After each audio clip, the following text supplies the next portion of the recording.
This is 680 News.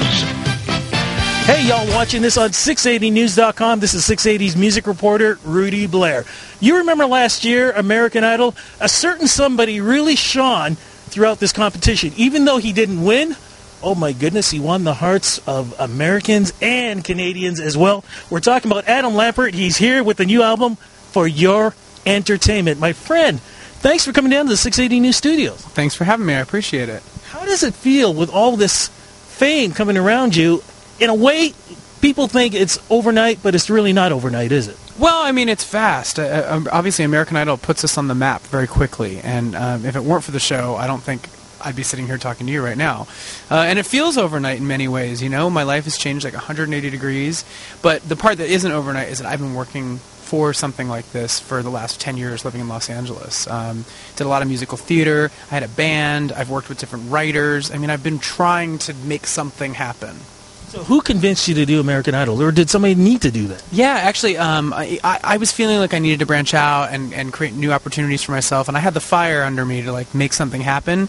But I had the idea at first to do it, and I was kind of debating with myself. And my castmates at Wicked, the show that I was in Los Angeles, they kind of held me to it, so to speak. They were like, "Well, you gotta go," and it was coming up, and I was kind of going to put it off. I was like, I don't know if it's right. I hope it's not a waste of my time. And they were like, you have to do it. You did it, man. But you didn't win. Were you disappointed? No, I mean, in a way, I really look at it as though I won anyway. I mean, for me, it was about creating opportunities for myself and taking advantage of the platform that American Idol is. And I feel like I got that opportunity, and I got to stay on the show as long as possible. I got to sing as much as anybody else. And at the end of the day, that's just a little title. It's more about like what happens now. What kind of career can I get out of it? And what were your plans once the show was over? You knew you were going to get signed. What did you start thinking about when it was time for your entertainment? I was like, who do I get to work with? You know, I was so excited at the prospect of working with major producers and writers in the industry.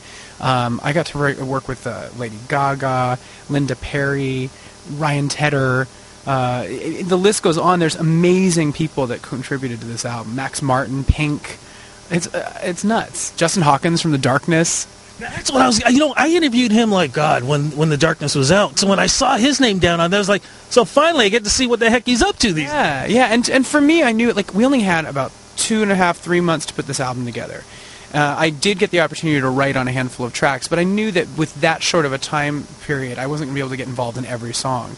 So to have such power hitters come and like contribute music to the project, it meant a lot to me, and I knew that it would make for a really strong album. Okay, look, we're talking about an album here, but then of course the bonus track, "Time for Miracles," you end up with one of the biggest movies of the year, 2012. Yeah, that was great. Sony Pictures came to me and my management, and they said, you know, we have the song, and we really are hoping Adam will want to sing it, and I heard it and I thought it was beautiful. So what do you consider yourself musically? Because when I listen to your music, I do think of sort of like glam, rock, disco, punk. You know, it's almost like a mix R&B. It's a mix of so many different things. What do you consider it as? I don't like genres. I think I don't think I'd stick in one either. I think I like a little bit of everything, and I wanted it to be really eclectic for the album. I wanted that. The opening track, Music Again, written by Justin Hawkins, has this like great throwback classic rock feel to it with a riff and everything. And yet at the same time, when it starts out, we have all these like new modern kind of synthy textures happening in it. I wanted it to be like old meets new. And I didn't want it to stick in one thing. And I've heard a lot of people go, oh, well, but he was so rock on American Idol. Why isn't he doing classic rock on his CD? And my answer to that is, well, it's classic because it's classic. It's older. You can't recreate classics, you know. Hopefully someday maybe one of these will be considered a classic. Do you think vocally you were challenged on this album?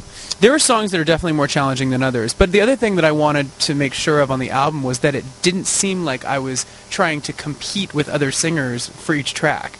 I mean, when we're on American Idol, you have to show off. That's part of it.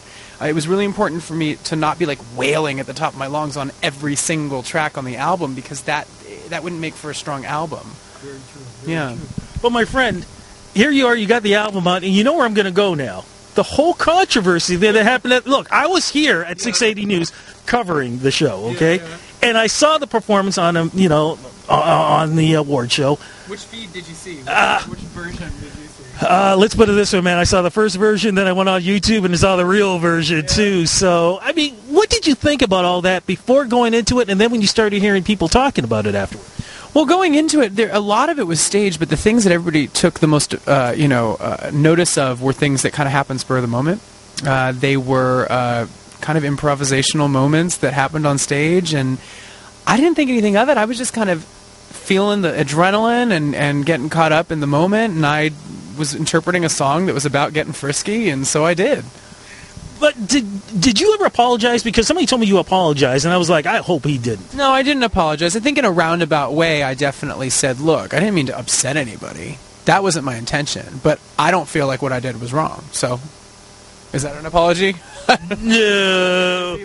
So can we expect that kind of stuff too, like, the spontaneous side of you when you're on stage, when you're traveling, when you're doing your own shows? I'm always spontaneous as much as I possibly can be when I'm performing. I think that I've been asked a lot about that performance. Well, does this mean that you're going to always push the buttons and always continue to push the envelope? And I think it really always depends on the song for me. That song is about, the lyrics are sexy. It's about seducing somebody. So therefore, I'm going to interpret it that way. If the song, What Do You Want From Me, for example, the new single, is about being vulnerable and about being emotional and being confused, that's where I'm going to go with it. My theater background has kind of like conditioned me to get into the emotion and the vibe of each song. So I think from here on out, what you're going to expect is me reflecting whatever the frickin' lyrics are every song. That's it. So when are we going to see a tour, man? You're going to be hitting Toronto on that tour when it happens? Of course. I don't know exactly what's happening yet. We're working out touring details. It's something that I definitely want to do, and that my people, my label, they're pushing for it. So hopefully this year, hopefully Toronto. I hope so. I hope to come back. Let's cross fingers, man. Yeah. Website and Twitter, we can find you. Where do we go? It's adamofficial.com, and then my Twitter is just @AdamLambert. My friend, thank you so much for coming down, man. I appreciate it. Really enjoy this, and of course, make sure you pick up the album For Your Entertainment, Adam Lambert. I'm telling you, I love this brother, man. The guy's cool. Love him a lot. And of course, make sure you check out all the other interviews on 680news.com. This is 680's music reporter Rudy Blair with Adam Lambert saying, we'll see you on the flip side.